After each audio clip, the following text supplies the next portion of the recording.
Levine. Welcome to my kitchen. Something you might not know about me is that I love to cook. So today, I'm going to teach you how to make one of my favorite recipes, pizza dough. Pizza dough is so fun and easy to make. And you can use ingredients that you probably already have in your home. Here's what you'll need to get started. Water, salt,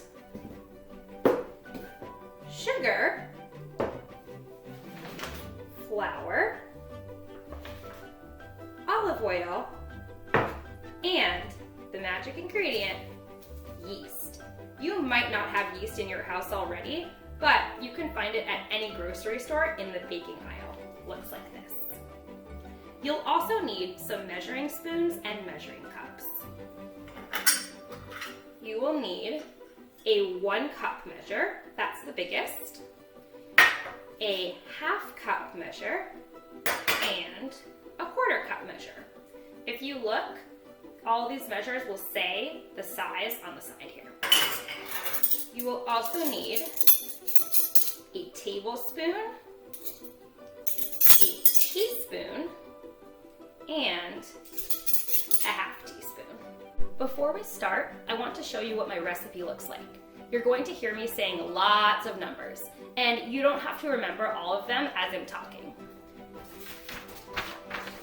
So this is my recipe, and when you want to actually go and make the dough, you can go back to this part in the video and press pause, and you can copy down all these measurements. So don't worry about remembering them now, just watch what I do so you can learn. So I've got a really big bowl, the biggest bowl in my whole house, and you should find your biggest bowl too because this dough is going to get very large. So we're going to start with some warm water. Make sure the water is warm, but not too hot. It shouldn't feel as hot as a bathtub, and I'll explain why in a little bit. So I'm going to measure out 2 3/4 cups of warm water. So I need 2 of these and 3 of these. I always count out loud, otherwise I get confused. So maybe you can count with me.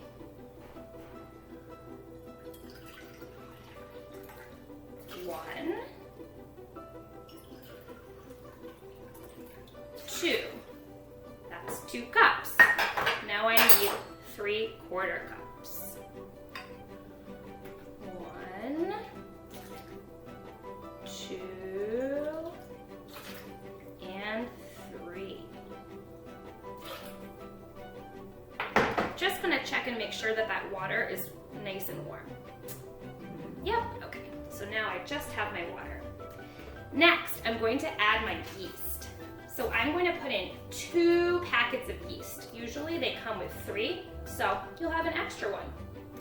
If you don't have yeast in packets, sometimes it comes in a little jar. You're going to measure out 4.5 teaspoons of yeast, but usually they come in a packet. So I'm going to grab my scissors. Here they are. Aha!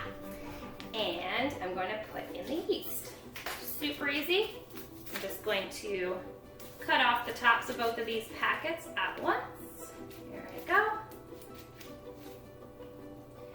And carefully dump it in. It's like this powdery stuff. So you're probably wondering, what is yeast? So yeast, I'll give you a little peek here. I don't know if you can really see that. It just kind of looks like a brown mush. Yeast is actually a living thing. It's kind of like a plant. It's really, really tiny. And the yeast is kind of sleeping when it's in the packet, but when you warm it up with that warm water and add a little bit of sugar, it'll wake up and start to eat all that sugar. And as it eats the sugar, it starts to produce or make bubbles. Kind of like when you eat a big meal, you might burp.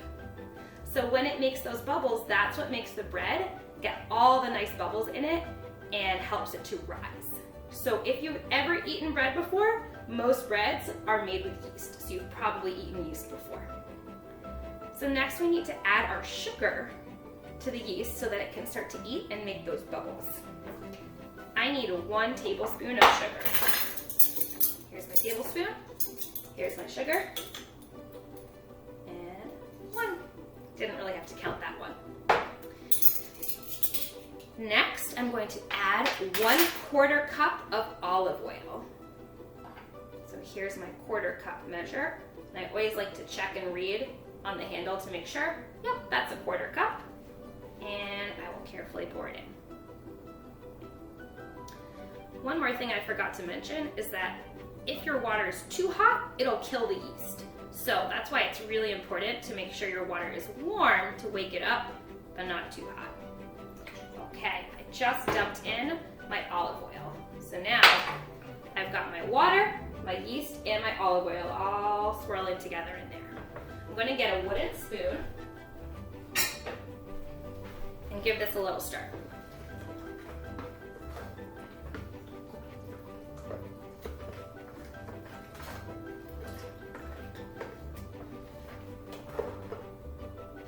So you can see it's mixing around in this bowl, getting nice and mixed. All right, let's see what's next. Okay, now I'm going to add some salt. I need 4½ teaspoons of salt, so I need to do some more counting. I have my salt in this little container here. All right, so here's my teaspoon. I'm going to count 4 of these. You can count with me. 1, 2. I'm going to make sure that it's filled perfectly, but I don't want it to be too full because that'll be too much salt. So we don't want it like that. We want it just like that. Uh-oh, I think I was on 3. 3, 4, and now I need 1/2 teaspoon. 1. All right, I'm on to my last part. I need to add my flour. This is going to be a lot of counting because it's a lot of flour, so you'll have to count with me.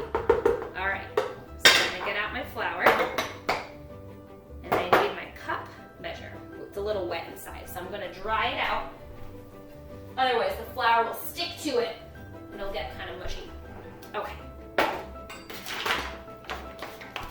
So here's my flour. I'm going to count 6½ cups.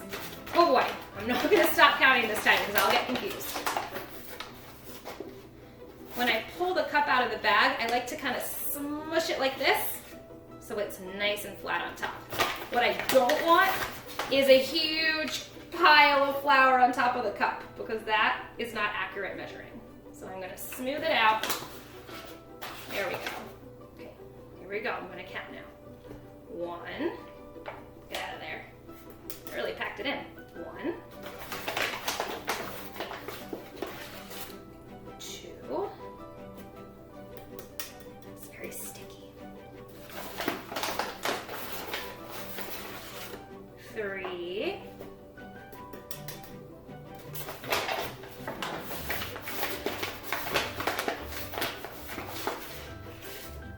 4.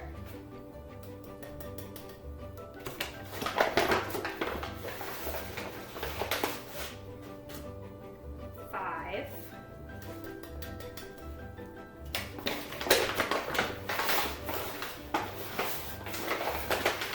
6. And now I just need 1/2 cup. That's my last amount that I need to add.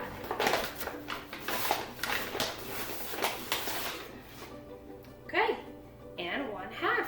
So I did 6 of these, and 1 of these little guys.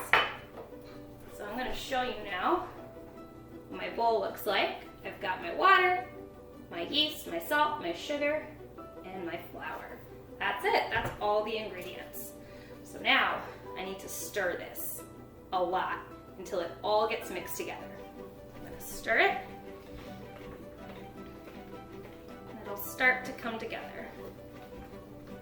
I'm going to try to hold this up in a minute so you can see what it looks like. Oh boy, there's flour going everywhere. That's why I've got my apron on.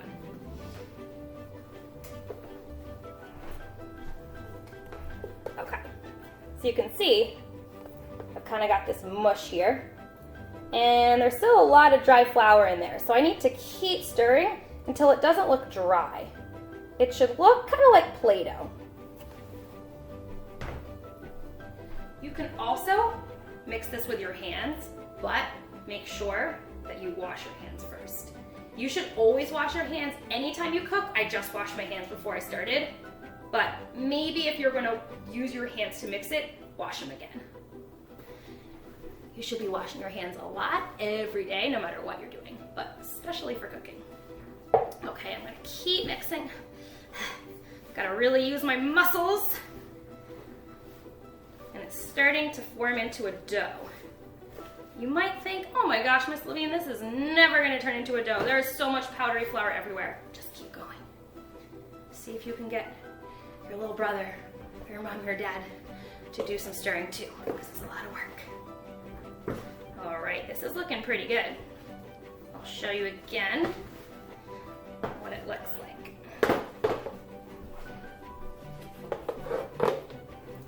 So now, there's not as much powder. There's still some powdery stuff at the bottom here, but it's really getting sticky and it's nice and forming into a dough. So I'm gonna give it a few more stirs just to make sure that all that powder is mixed in and incorporated. All that flour. Okay, it's hard work, but it's gonna be so tasty. It'll be worth it in the end. All right, that's it. I am all done. So here's my dough. Just looks like a big ball. Don't pour it out. Inside my bowl. And now's the hard part, my friends. Because now we have to wait. We need to wait for 2 hours. And we need to leave this dough in a nice warm place. In my kitchen, the warmest place is that radiator right over there. So I'm going to put this bowl, I'm going to cover it lightly with a cover, and I'm going to let it sit for 2 hours. And during those 2 hours, all those little yeast babies are going to be eating up that sugar and burping out those gases and those bubbles. And you'll see, when I come back in 2 hours, this dough will fill up the whole bowl. It'll be amazing.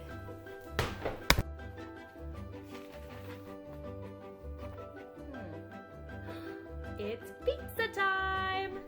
It's been 2 hours. Let's take a look at our dough. Wow! Look how much that dough rose. It is filling that whole bowl. And if we take a really close look, you can see all these little air bubbles that were made by the yeast. We are ready to make some pizza. So this recipe makes enough dough for 4 pizzas. I can't eat 4 pizzas. So what I normally do is I break the dough into 4 parts, and I'll put 3 of the parts in plastic wrap like this and put it in my freezer. And that way I can have pizza whenever I want. I just have to remember to take it out of the freezer a couple of hours before I want to eat it so it can get nice and soft again. And with the 4th ball, I just rolled it out into a circle on a cutting board like this.